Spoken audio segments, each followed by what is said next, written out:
नमस्कार, बहुत स्वागत है आपका। आप देख रहे हैं गणेशा धर्मा सन्मार्ग। मकर राशि शनिदेव की राशि है, यानी कि आपके राशि के स्वामी शनिदेव हैं। तो मकर राशि शनिदेव की प्रिय राशि है, ऐसा हम कह सकते हैं। और ये भी ज्योतिष कहता है कि मकर राशि वाले चांदी का चम्मच लेकर पैदा होते हैं। अब चांदी का चम्मच लेकर पैदा होने का मतलब क्या है सही में, चलिए जानते हैं विस्तार से। मकर राशि में कौन कौन से नक्षत्र आते हैं और अलग अलग नक्षत्रों के साथ मकर राशि का प्रभाव कैसा होता है। क्योंकि अगर आपकी राशि मकर है तो आपको एक छोटा सा काम करना है, हम शुरुआत में ही आपको बता देते हैं। अगर आपकी राशि मकर है तो आप सलाह लेकर किसी विद्वान ज्योतिष को हाथ दिखाइए या कुंडली दिखाकर एक ओपल या हीरा जरूर पहने, लेकिन सलाह लेकर आप कीजिए। जीवन का जो संघर्ष है ना, आपके जीवन में थोड़ा स्ट्रगल है, वो कम हो जाएगा। यानी इस स्टोन को पहनने से स्ट्रगल थोड़ा कम हो जाएगा। अब शनिदेव की राशि है मकर राशि, और मकर राशि पृथ्वी तत्व की राशि है। अब जिस प्रकार पृथ्वी के अंदर असीम संभावनाएं हैं, भंडार है, तमाम धातु, सोना, चांदी, हीरा, कोयला, ऑयल, सब कुछ तो अंदर ही है। तो उसी तरह इसीलिए आपको के बारे में कहा जाता है कि आप चांदी का चम्मच लेकर पैदा होते हैं, यानी सब कुछ आपके अंदर है। मकर राशि चर राशि है। चर का मतलब होता है मूवमेंट, मूवमेंट करने वाली राशि। और मकर राशि मंगल को भी प्रिय है, और मंगल मकर राशि में उच्च के हो जाते हैं। अब मकर राशि वालों के 3 हिस्से हैं, उसके बारे में हम जानेंगे विस्तार से। उसके पहले अगर आप अभी अभी हमसे जुड़े हैं तो प्लीज़ हमारे चैनल को सब्सक्राइब कीजिए, वीडियो को लाइक भी कीजिए। आपके अपने कोई जान पहचान वाले मकर राशि के हैं तो उनसे शेयर भी कीजिए। और आप अगर जैसे मकर राशि हैं, आप पूजा पाठ, दान धर्म कार्य, दान पुण्य, ग्रह नक्षत्र के बारे में, या फिर आप चाहते हैं अंक ज्योतिष से संबंधित जानकारी, तो आप हमारे वेबसाइट पर आ सकते हैं। वेबसाइट का लिंक आपको डिस्क्रिप्शन में मिल जाएगा, और वेबसाइट आप चाहें तो गूगल पर भी सर्च कर सकते हैं, granddharmasanmarg.com। अब यहाँ पर आकर आप अपनी भाषा में, किसी भी भारतीय भाषा में वेबसाइट का आनंद उठाइए। जब आप वेबसाइट में आइएगा तो दाहिने साइड ऊपर में सर्च लैंग्वेज लिखा, उस पर टच कीजिए और फिर अपनी भाषा चुनिए और आनंद उठाइए। तो चलिए हम शुरुआत करते हैं, हम आपके बारे में और विस्तार से जानते हैं। तो मकर राशि वाले 3 तरह के होते हैं, 3 तरह के, यानी कि मकर राशि के 3 हिस्से हैं, 3 नक्षत्रों में बटे हुए हैं। अब मकर राशि के नक्षत्र हैं उत्तराषाढ़ा, श्रवण और घनिष्ठा नक्षत्र।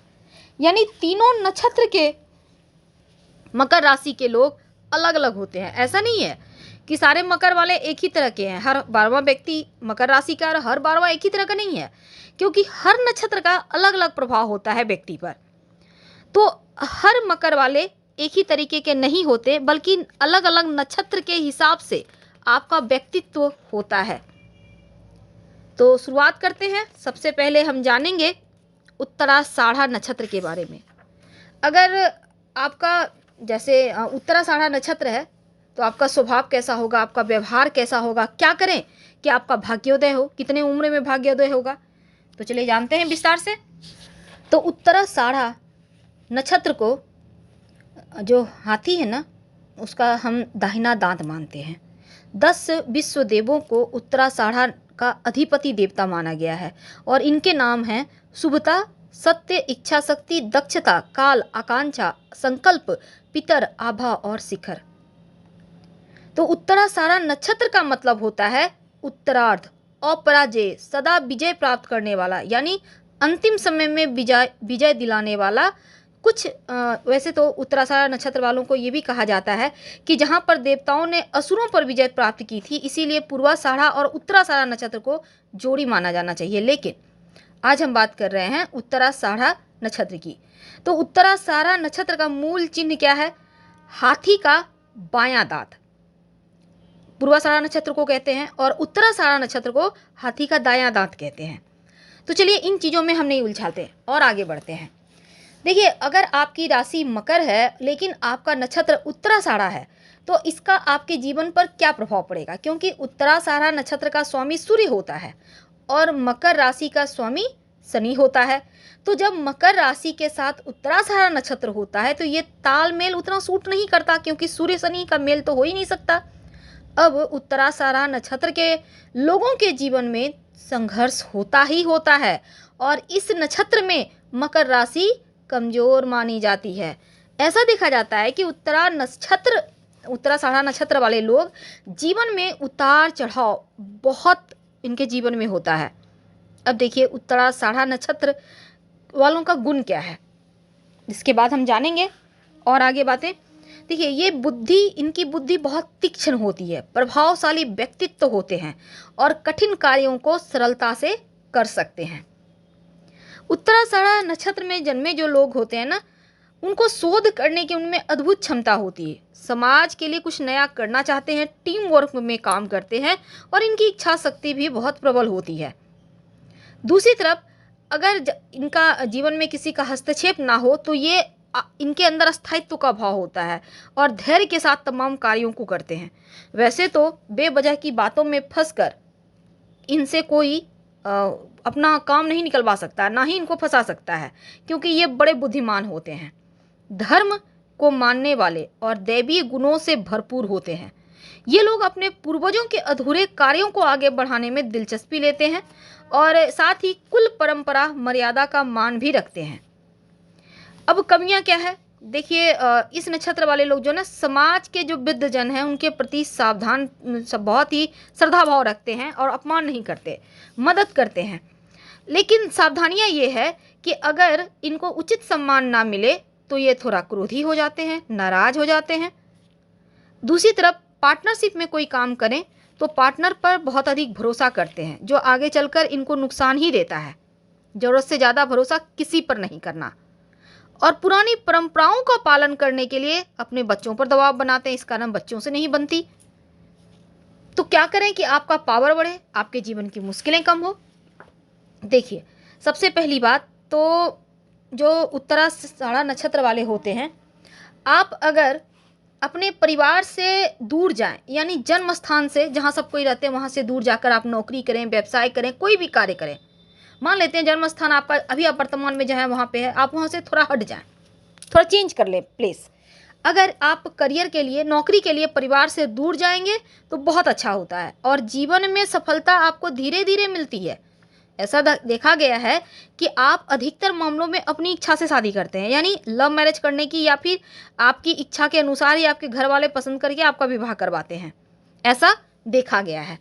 अगर आपका नक्षत्र उत्तराषाढ़ा है तो आपको कटहल को तो पता है ना, जैकफ्रूट, उसका पेड़ अपने हाथों से लगाना चाहिए, उसका सेवा करना चाहिए। कहाँ लगाएंगे, घर में नहीं लगाना, रोड किनारे, पार्क में, कहीं भी आप सार्वजनिक स्थान पे लगा सकते हैं, लेकिन घेरा जरूर करवाइए। ये नहीं कि लगा दिया गाय बकरी चल गई, ऐसा मत कीजिएगा। लगाइए, घेरा करवाइए, नियमित रूप से देखभाल कीजिए। जैसे जैसे ये पेड़ बड़ा होगा वैसे वैसे आपकी किस्मत के दरवाजे खुलते जाएंगे।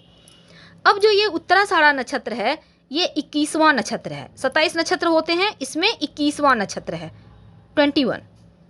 और इसका जो है जो उत्तराषाढ़ा नक्षत्र है, 3 चरण आते हैं मकर राशि में। पहला चरण इनका रह जाता है धनु राशि में, बाकी के 3 चरण आ जाते हैं मकर राशि में। और सूर्य शनि का आपके ऊपर प्रभाव है।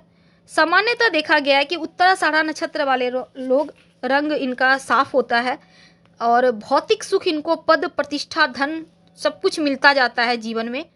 साथ ही आपको जैसे कि सकारात्मक पक्ष ये है कि न्याय, नियम, कानून संबंधी चीज़ों का पालन करने वाले होते हैं। नकारात्मक पक्ष ये है कि शनि सूर्य की अशुभ स्थिति अगर कुंडली में हो तो आपको बुरा ही फल मिलेगा। लेकिन दूसरी तरफ आपके जीवन में कुछ बड़े बदलाव लाने के लिए आप कटहल का पेड़ जरूर लगाइए और उसकी सेवा कीजिए। आपके सारे निगेटिव प्रभाव समाप्त हो जाएंगे, आप सफलता प्राप्त करेंगे। अब जानते हैं अगले नक्षत्र श्रवण नक्षत्र के बारे में। तो अगर आपकी राशि मकर है और आपका नक्षत्र श्रवण है तो इसका प्रभाव आपके जीवन पर क्या पड़ेगा, क्योंकि श्रवण नक्षत्र का स्वामी चंद्रमा है और जब श्रवण नक्षत्र होता है तो राशि होती है शनि की। अब यहाँ पर शनि और चंद्रमा का संबंध बन जाता है, क्योंकि मकर राशि शनिदेव की है और नक्षत्र चंद्रमा का है, तो मकर राशि यहाँ पर मध्यम होती है और इनके अंदर मानसिक समस्याएं या तनाव पालने के योग होते हैं। बेवजह थोड़ा टेंशन में रहते हैं, थोड़ा तनाव में रहते हैं, मेंटल डिप्रेशन बहुत जल्दी आपको हो जाता है। लेकिन जो श्रवण नक्षत्र वाले लोग होते हैं वो धनवान भी बहुत होते हैं, काफ़ी संपन्न होते हैं और इनको तकनीकी और मैनेजमेंट के क्षेत्र में आसानी से सफलता भी मिलती है। अगर आपका श्रवण नक्षत्र है तो आप भगवान विष्णु की खूब उपासना करें, भगवान विष्णु की खूब उपासना करें।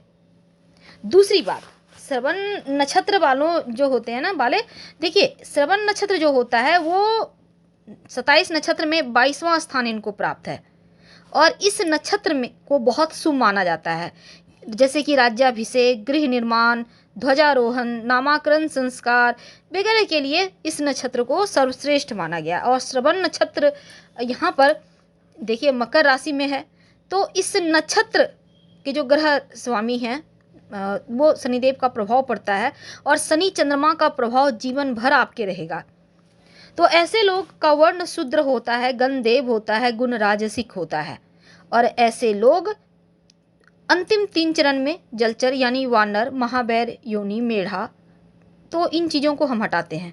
भौतिक सुख इनको भूमि भवन का मालिक बनाता है, यानी खूब होंगे आपके पास, आप जितना चाहेंगे उतना कर सकते हैं। आप बड़े बुद्धिमान होते हैं और बुद्धिमानी का प्रयोग करके जीवन में बहुत सारे क्षेत्रों में सफलता प्राप्त करते हैं।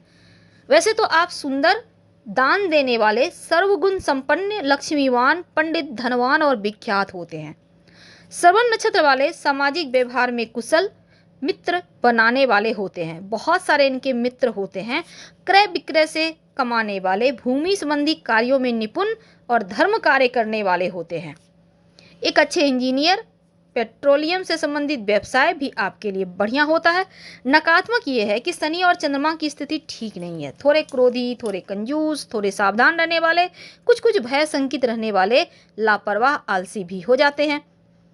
तो जीवन में जैसे हनुमान जी की आप शरण में रहें, मांस मदिरा का सेवन थोड़ा कम करें तो इस नक्षत्र का जो निगेटिव प्रभाव है वो कम होगा। और अपने घर में अकवन का पौधा, अकवन क्या, मदार, मदार तो आपको पता है ना, मदार नहीं पता, मदार शिव जी को चढ़ता है ना, आँख धतूरा, मदार का पेड़, गूगल सर्च कीजिए मिल जाएगा।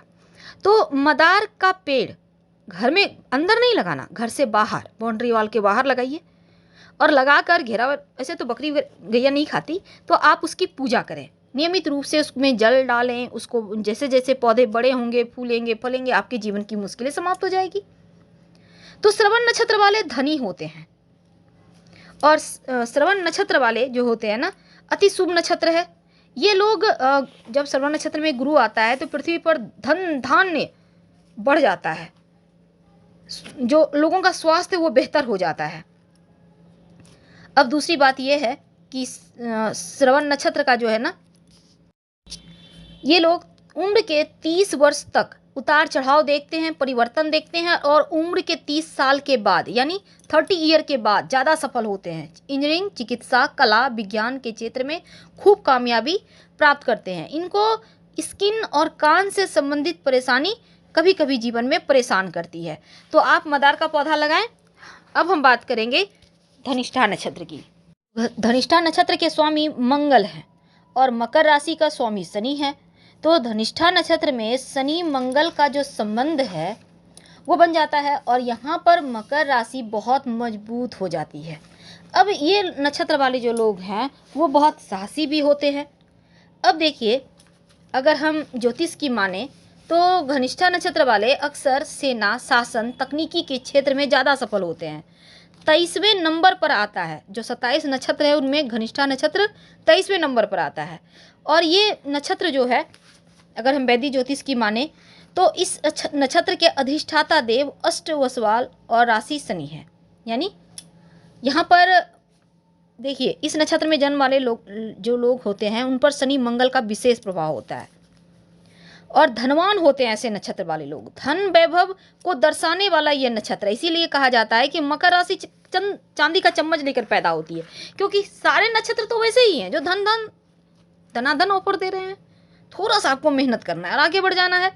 अब देखिए, ये लोगों के अंदर बहुत सारी प्रतिभा होती है, इनकी बुद्धि बहुत तेज होती है।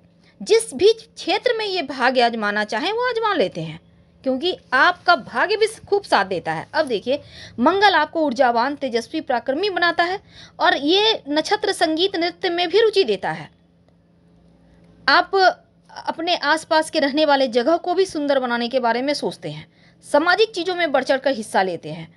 इस नक्षत्र वाले लोग हर किसी से जल्दी घुल मिल जाते हैं, कम समय में ढेरों मित्र बनाते हैं। इनका दिमाग बहुत तेज होता है, शांतिपूर्ण तरीके से जीवन जीना इनको पसंद आता है और संघर्ष से बचने की हमेशा कोशिश करते हैं। वैसे तो ये लोग किसी चीज़ की प्राप्ति के लिए कुछ निर्धारित करते हैं, फिर आगे बढ़ते हैं और दूसरों को अपनी बातों में जल्दी ले आते हैं, यानी प्रभावित करते हैं। मिलनसार स्वभाव के होते हैं, धनिष्ठा नक्षत्र वाले हंसमुख होते हैं। अब ये लोग किसी भी तरह के परेशानियां, विघ्न, बाधाओं से घबराते नहीं है, बल्कि डटकर सामना करते हैं। वाद विवाद, तर्क वगैरह में माहिर होते हैं। अब ये अच्छे से कोई भी बात गुप्त रख लेते हैं। इनके अंदर स्वाभिमान होता है, ये मान सम्मान को ज़्यादा महत्व देते हैं। अब ये लोग काफ़ी ऊर्जावान, तेजस्वी, पराक्रमी और परिश्रम से सफलता प्राप्त करने वाले होते हैं। इनका दिमाग बहुत तेज होता है। ये लोग लोगों के साथ जल्दी घुल मिल जाते हैं, हंसमुख, मिलनसार, विघ्न बाधाओं से ना घबराने वाले होते हैं धनिष्ठा नक्षत्र वाले लोग। पर दूसरी तरफ देखिए, इनका जो अगर राशि के 24 चूंकि यहाँ पर शनिदेव होते हैं, तो ऐसे में नकारात्मक पक्ष ये है, ये थोड़े अभिमानी भी कभी कभी हो जाते हैं। अगर मंगल खराब हो जाए कुंडली में तो थोड़े अड़ियल, थोड़े जिद्दी स्वभाव के हो जाते हैं। मंगल का सुप्रभाव यहाँ पर खत्म हो जाता है अगर इस टाइप के आप व्यवहार भी करते हैं तो। सकारात्मक ये है कि बहुत सारे गुण होते हैं इनमें, जिस भी क्षेत्र में जाते हैं उस क्षेत्र के महारथी होते हैं, ये बुद्धि के धनी होते हैं और एक एक साथ बहुत सारे क्षेत्रों में विशेषज्ञता हासिल किए होते हैं। यानी ये नहीं कि एक ही काम जानते हैं, ये सब कुछ जानते हैं, ये सब कुछ कर सकते हैं, इनमें वो गुण होता है। तो धनिष्ठा नक्षत्र वालों को जैसे चोट चपेट लगने की, सर्जरी होने की संभावना भी बहुत होती है, ऐसा देखा गया है। इनको चोट चपेट हमेशा लगते रहती है, ऑपरेशन होने की संभावना रहती है। लेकिन जीवन में संपत्ति का सुख भी इनको खूब मिलता है। इनके पास लिक्विड भले ही कम हो, यानी लिक्विड मनी यानी पैसे कैश में कम हो, लेकिन आपके पास एक से ज़्यादा मकान, दुकान, ये सब जरूर होता है। यानी आपके पास प्रॉपर्टी होता है, लिक्विड थोड़ा कम होता है। आप समी के पौधे की पूजा करें, समी का पौधा लगाइए, घर में नहीं लगाना, आपको सार्वजनिक स्थान पर लगा सकते हैं, आप किसी मंदिर में लगा सकते हैं और नियमित रूप से उसमें जल डालिए। जैसे जैसे ये पौधा बड़ा होगा, फलेगा फूलेगा, आपकी जीवन की मुश्किलें कम हो जाएगी। तो हम आपसे विदा लेते हैं। जानकारी कैसी लगी जरूर बताइएगा। हर हर महादेव, धन्यवाद।